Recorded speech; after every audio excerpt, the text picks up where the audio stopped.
an anthology of readings of Almighty God's words.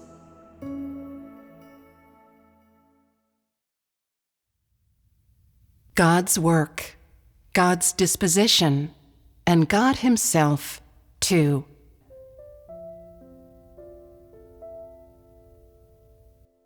Have no misgivings about the trials of God.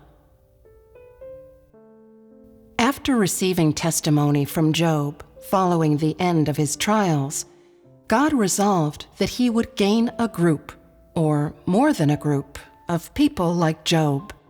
Yet He resolved to never again allow Satan to attack or abuse any other person using the means by which it had tempted, attacked, and abused Job, by betting with God. God did not permit Satan to ever again do such things to man, who is weak, foolish, and ignorant. It was enough that Satan had tempted Job. Not permitting Satan to abuse people howsoever it wishes is the mercy of God. For God, it was enough that Job had suffered the temptation and abuse of Satan. God did not permit Satan to ever again do such things, for the lives and everything of people who follow God are ruled and orchestrated by God, and Satan is not entitled to manipulate God's chosen ones at will. You should be clear about this point. God cares about man's weakness and understands his foolishness and ignorance. Although, in order that man could be completely saved, God has to hand him over to Satan. God is not willing to see man ever played with as a toy by Satan and abused by Satan, and He does not want to see man always suffering. Man was created by God, and it is perfectly justified that God rules and arranges everything of man. This is the responsibility of God and the authority by which God rules all things.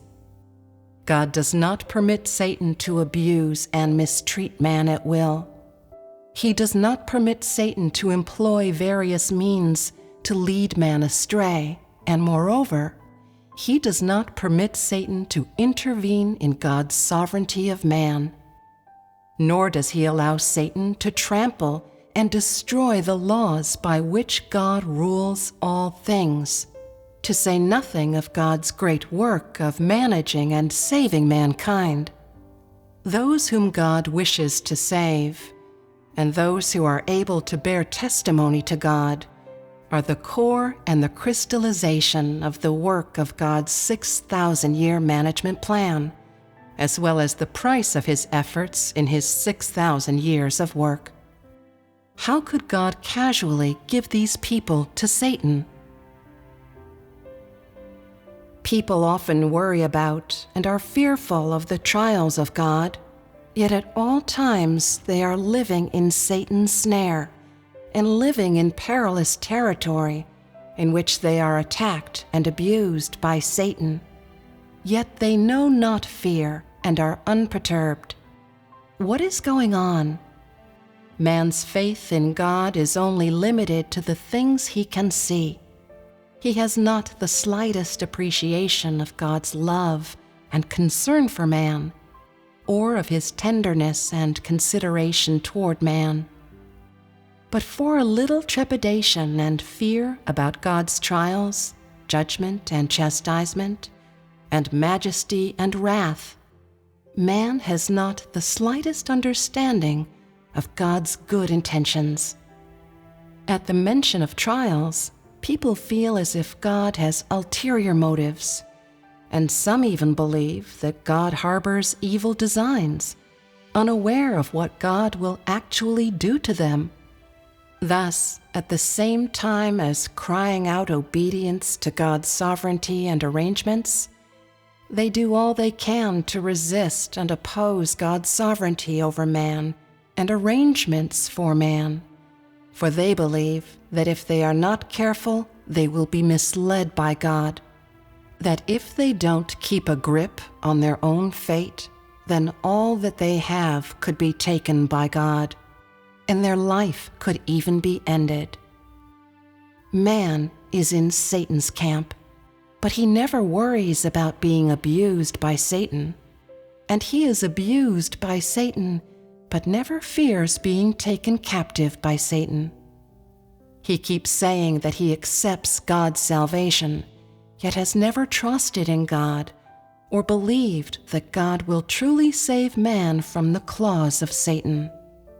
If, like Job, man is able to submit to God's orchestrations and arrangements, and can give his entire being to the hands of God, then will man's end not be the same as Job's, the receipt of God's blessings?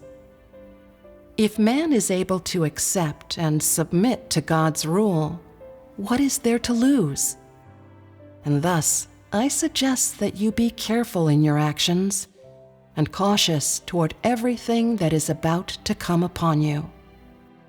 Do not be rash or impulsive, and do not treat God and the people, matters, and objects He has arranged for you as the urge takes you, or according to your natural self, or your imaginations and conceptions.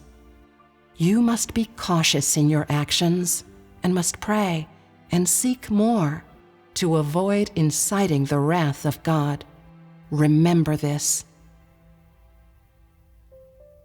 Next, we will look at how Job was after his trials.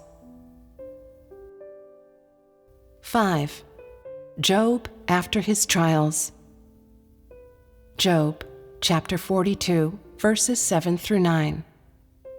And it was so, that after Jehovah had spoken these words to Job, Jehovah said to Eliphaz the Temanite, My wrath is kindled against you, and against your 2 friends, for you have not spoken of me the thing that is right, as my servant Job has.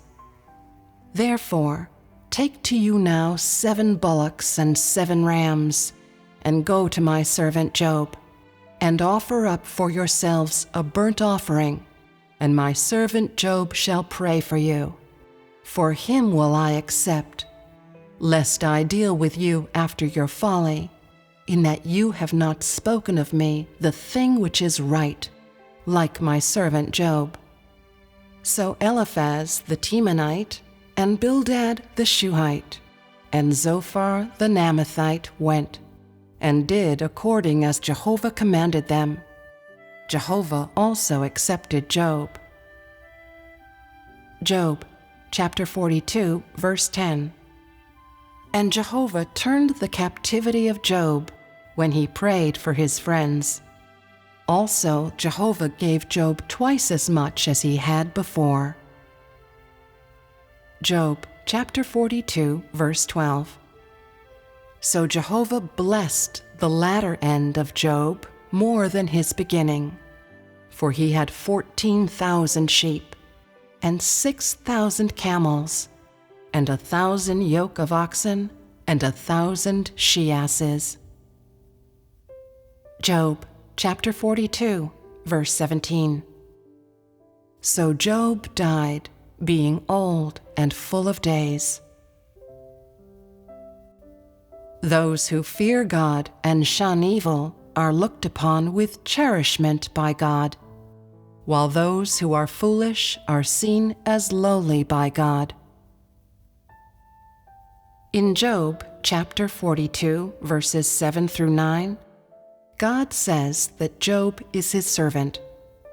His use of the term servant to refer to Job demonstrates Job's importance in his heart. Though God did not call Job something more esteemed, this appellation had no bearing on Job's importance within God's heart. Servant here is God's nickname for Job. God's multiple references to my servant Job show how he was pleased with Job. And although God did not speak of the meaning behind the word servant, God's definition of the word servant can be seen from his words in this passage of Scripture. God first said to Eliphaz the Temanite, "My wrath is kindled against you, and against your 2 friends, for you have not spoken of me the thing that is right, as my servant Job has." These words are the first time that God had openly told people that he accepted all that was said and done by Job after God's trials of him, and are the first time that he had openly confirmed the accuracy and correctness of all that Job had done and said. God was angry at Eliphaz and the others because of their incorrect, absurd discourse, because, like Job, they couldn't see the appearance of God or hear the words he spoke in their lives. Yet Job had such an accurate knowledge of God, whereas they could only blindly guess about God, violating God's will and trying his patience in all that they did. Consequently, at the same time as accepting all that was done and said by Job, God grew wrathful toward the others, for in them he was not only unable to see any reality of fear of God, but also heard nothing of the fear of God in what they said. And so God next made the following demands of them. "Therefore, take to you now 7 bullocks and 7 rams, and go to my servant Job, and offer up for yourselves a burnt offering, and my servant Job shall pray for you, for him will I accept, lest I deal with you after your folly."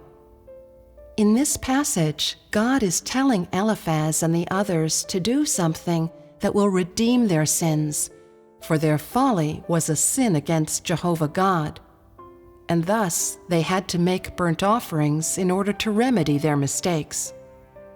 Burnt offerings are often offered to God, but what is unusual about these burnt offerings is that they were offered to Job. Job was accepted by God because he bore testimony to God during his trials. These friends of Job, meanwhile, were revealed during the time of his trials. Because of their folly, they were condemned by God, and they incited the wrath of God, and should be punished by God.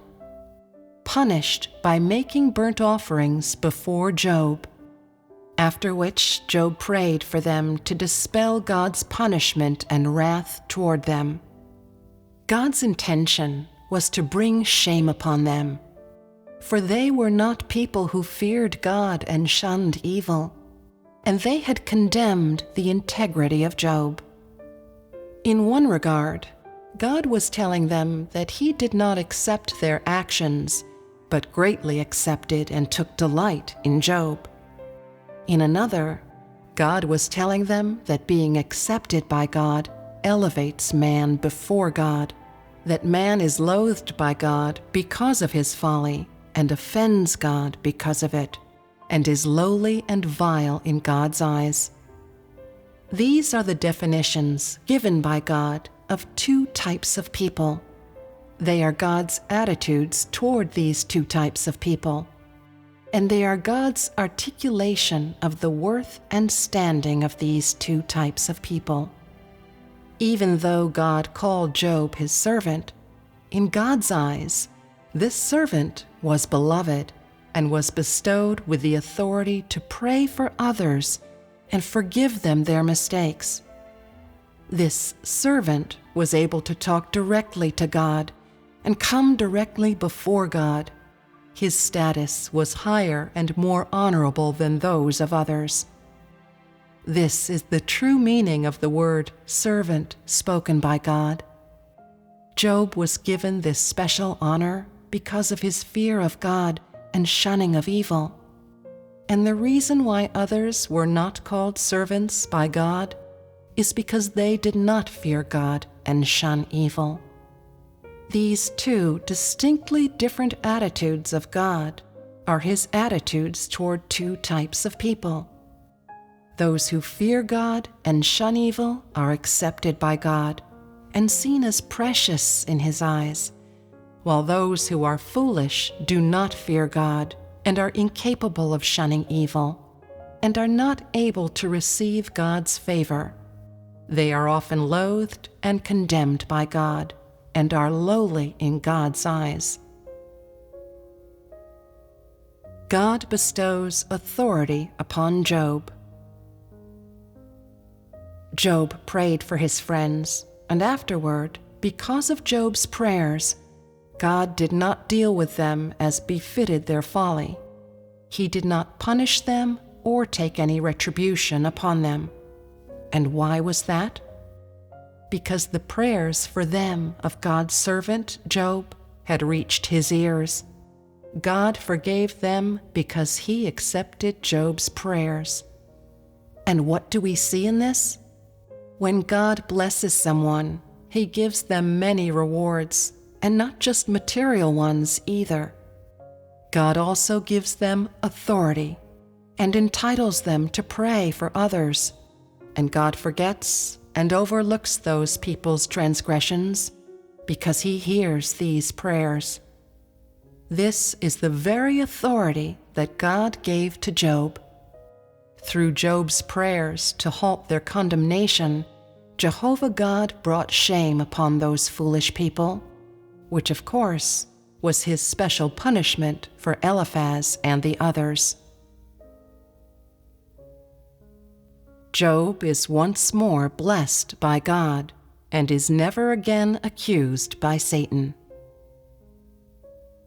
Among the utterances of Jehovah God are the words that, "You have not spoken of me the thing that is right, as my servant Job has." What was it that Job had said? It was what we talked about previously, as well as the many pages of words in the book of Job that Job is recorded as having spoken. In all of these many pages of words, Job never once has any complaints or misgivings about God. He simply awaits the outcome. It is this waiting which is his attitude of obedience, as a result of which, and as a result of the words he said to God, Job was accepted by God. When he endured trials and suffered hardship, God was by his side, and although his hardship was not lessened by God's presence, God saw what he wished to see and heard what he wished to hear. Every one of Job's actions and words reached the eyes and ears of God.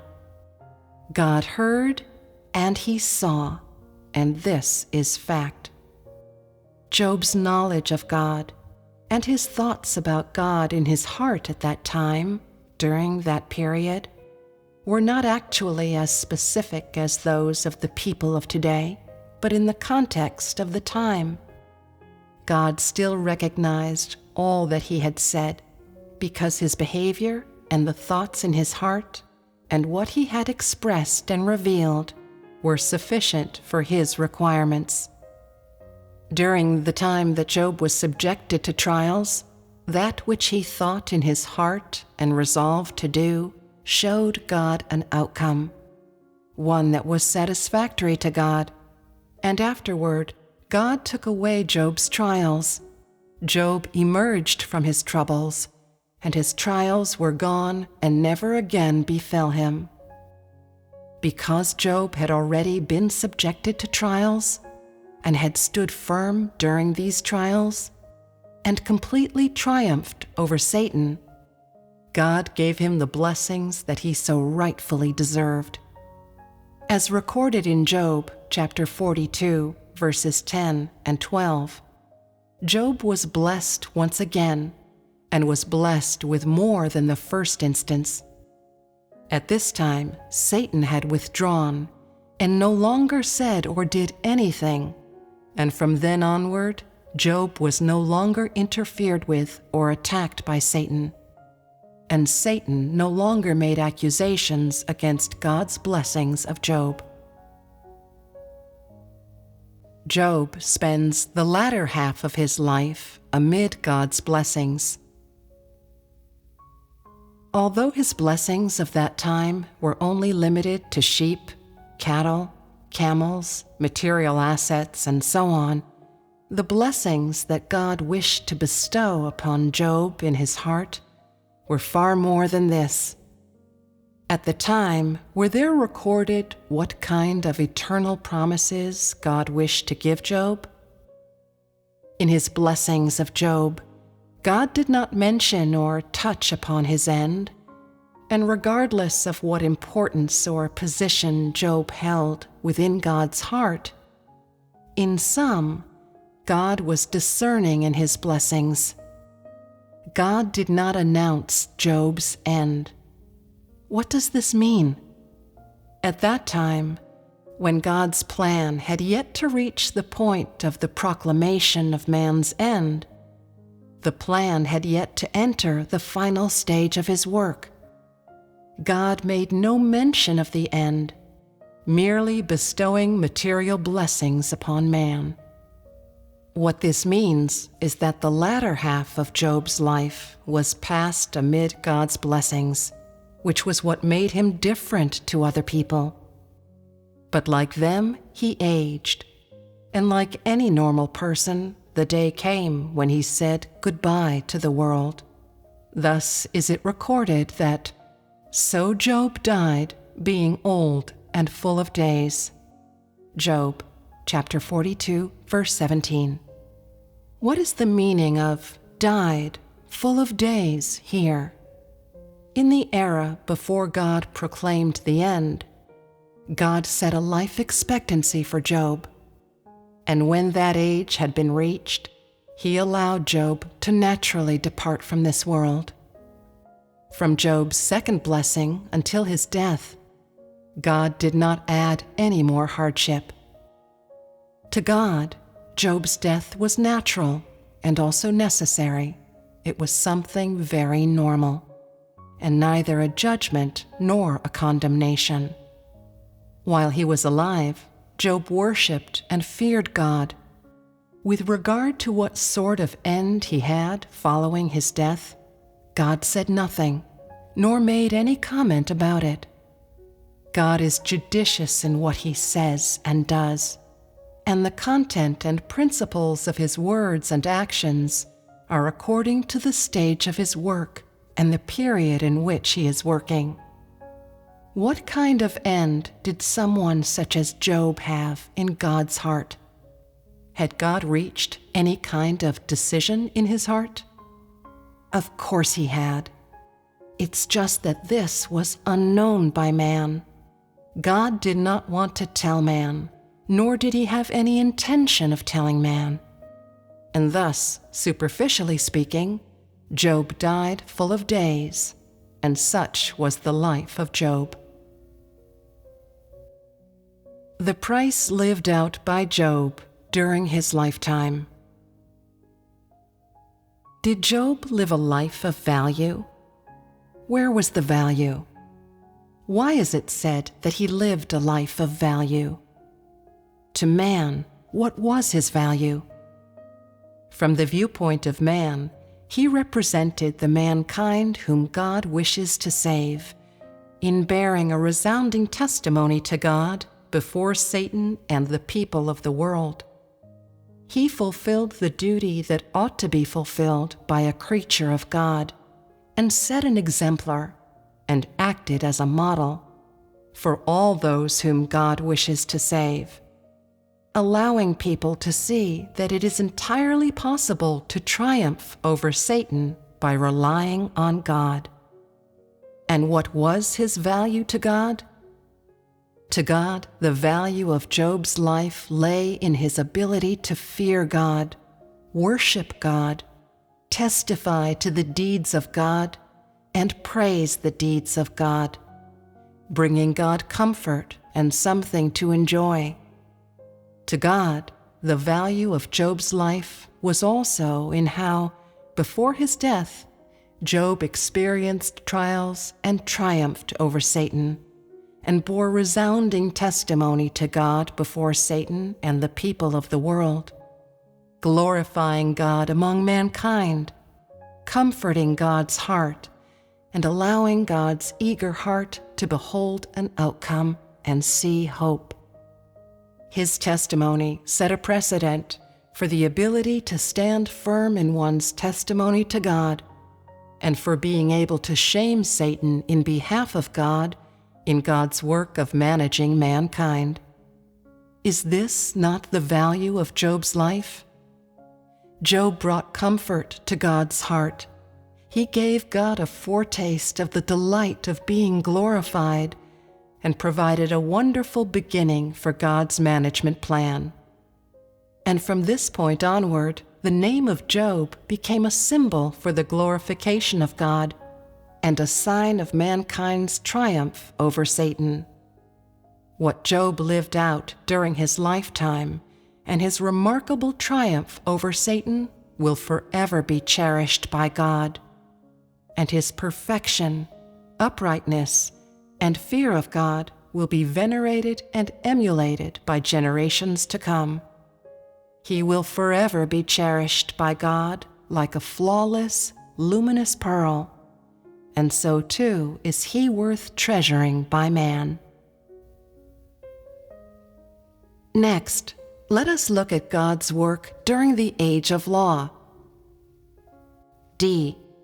The regulations of the age of law. 1.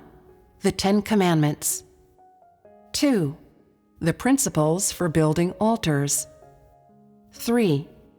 Regulations for the treatment of servants. 4. Regulations for theft and compensation. 5. Keeping the Sabbath year and the 3 feasts. 6. Regulations for the Sabbath day. 7. Regulations for offerings. A. Burnt offerings. B. Grain offerings. C. Peace offerings. D. Sin offerings. E. Trespass offerings. F. Regulations for offerings by priests.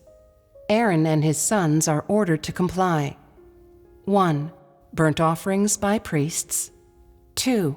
Grain offerings by priests. 3. Sin offerings by priests. 4. Trespass offerings by priests. 5. Peace offerings by priests. 8. Regulations for the eating of offerings by priests. 9. Clean and unclean animals, those which can and cannot be eaten. 10. Regulations for the purification of women following childbirth. 11. Standards for the examination of leprosy. 12. Regulations for those who have been healed of leprosy. 13. Regulations for cleansing infected houses. 14. Regulations for those suffering from abnormal discharges. 15. The Day of Atonement that must be observed once a year. 16. Rules for the slaughtering of cattle and sheep. 17. The prohibition of following detestable practices of Gentiles, not committing incest, and so on. 18. Regulations that must be followed by the people. You shall be holy, for I, Jehovah, your God, am holy. 19. The execution of those who sacrifice their children to Molech. 20. Regulations for the punishment of the crime of adultery. 21. Rules that should be observed by priests. Rules for their everyday behavior. Rules for the consumption of holy things. Rules for making offerings, and so on. 22. Feasts that should be observed. The Sabbath day, Passover, Pentecost, the Day of Atonement, and so on. 23. Other regulations: burning the lamps, the year of Jubilee, the redemption of the land, making vows, the offering of tithes, and so on. The regulations of the age of law are the real proof of God's direction of all mankind. So, you've read these regulations and principles of the age of law, yes? Do the regulations encompass a broad range? First, they cover the 10 Commandments, after which are the regulations for how to build altars and so on. These are followed by regulations for keeping the Sabbath and observing the 3 feasts, after which are the regulations for offerings. Did you see how many types of offerings there are? There are burnt offerings, grain offerings, peace offerings, sin offerings, and so on, which are followed by regulations for priests' offerings, including burnt offerings and grain offerings by priests, and other kinds of offerings. The 8th regulations are for the eating of offerings by priests, and then there are regulations for what should be observed during people's lives. There are stipulations for many aspects of people's lives, such as the regulations for what they may or may not eat, for the purification of women following childbirth, and for those who have been healed of leprosy. In these regulations, God goes so far as to speak about disease, and there are even rules for the slaughter of sheep and cattle, and so on. Sheep and cattle were created by God, and you should slaughter them however God tells you to. There is, without doubt, reason to God's words. It is undoubtedly right to act as decreed by God, and surely of benefit to people. There are also feasts and rules to be observed, such as the Sabbath day, Passover, and more. God spoke of all of these. Let us look at the final ones, other regulations: burning the lamps, the year of Jubilee, the redemption of the land, making vows, the offering of tithes, and so on. Do these encompass a broad range? The first thing to be talked of is the issue of people's offerings. Then there are regulations for theft and compensation, and the observation of the Sabbath day. Every one of life's details is involved. Which is to say, when God began the official work of His management plan, He set down many regulations that were to be followed by man. These regulations were in order to allow man to lead the normal life of man on earth. A normal life of man that is inseparable from God and His guidance. God first told man how to make altars, how to set up the altars. After that, He told man how to make offerings, and established how man was to live, what he was to pay attention to in life, what he was to abide by, what he should and should not do. What God set out for man was all-embracing, and with these customs, regulations, and principles, He standardized people's behavior, guided their lives, guided their initiation to the laws of God, guided them to come before the altar of God, guided them in having a life among all the things God had made for man that was possessed of order, regularity, and moderation. God first used these simple regulations and principles to set limits for man, so that on earth man would have a normal life of worshiping God, would have the normal life of man. Such is the specific content of the beginning of His 6,000-year management plan. The regulations and rules cover a very broad content. They are the specifics of God's guidance of mankind during the age of law. They had to be accepted and honored by the people who came before the age of law. They are a record of the work done by God during the age of law, and they are real proof of God's leadership and guidance of all mankind. Mankind is forever inseparable from God's teachings and provisions. In these regulations, we see that God's attitude toward His work, toward His management, and toward mankind is serious, sincere, rigorous, and responsible. He does the work He must do among mankind according to His steps, without the slightest discrepancy, speaking the words that He must speak to mankind without the slightest error or omission, allowing man to see that he is inseparable from God's leadership, and showing him just how important all that God does and says is to mankind.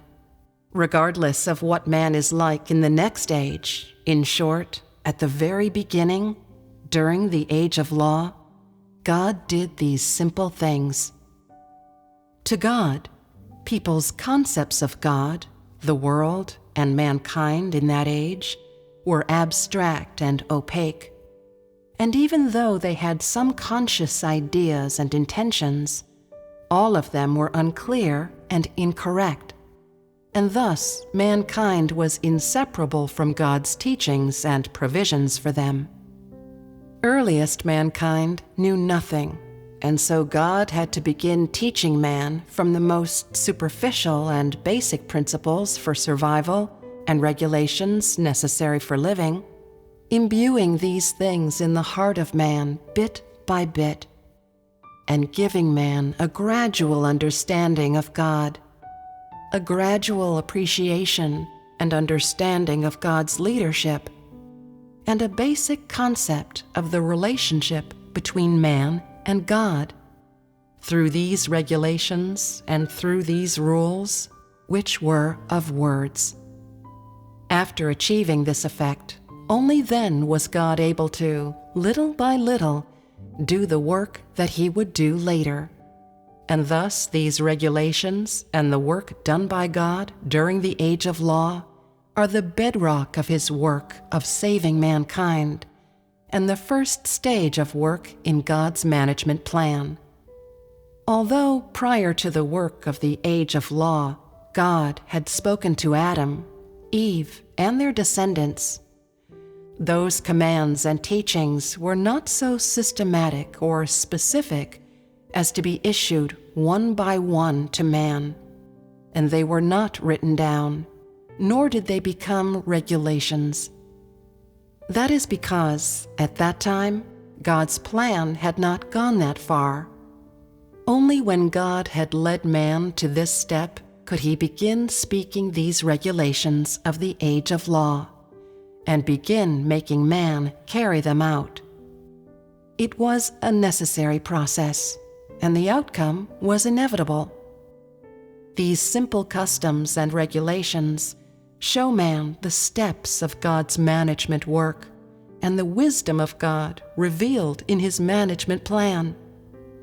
God knows what content and means to use to begin, what means to use to continue, and what means to use to end, in order that He could gain a group of people who bear testimony to Him, could gain a group of people that are of the same mind as Him.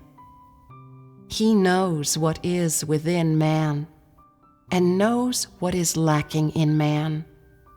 He knows what He has to provide, and how He should lead man. And so too does He know what man should and should not do. Man is like a puppet. Even though he had no understanding of God's will, he couldn't help but be led by God's work of management, step by step, up to today. There was no haziness in God's heart about what He was to do. In His heart, there was a very clear and vivid plan, and He carried out the work that He Himself wished to do according to His steps and His plan, progressing from the superficial to the profound. Even though He had not indicated the work that He was to do later, His subsequent work still continued to be carried out and progress in strict accordance with His plan, which is a manifestation of what God has and is also the authority of God. Regardless of which stage of his management plan he is doing, his disposition and his substance represent himself. This is absolutely true. Regardless of the age or the stage of work, what kind of people God loves, what kind of people he loathes, his disposition and all that he has and is will never change. Even though these regulations and principles that God established during the work of the age of law seem very simple and superficial to people today, and even though they are easy to understand and achieve, in them there is still the wisdom of God, and there is still the disposition of God and what he has and is. For within these apparently simple regulations are expressed God's responsibility and care toward mankind, and the exquisite substance of his thoughts, allowing man to truly realize the fact that God rules over all things, and all things are controlled by his hand.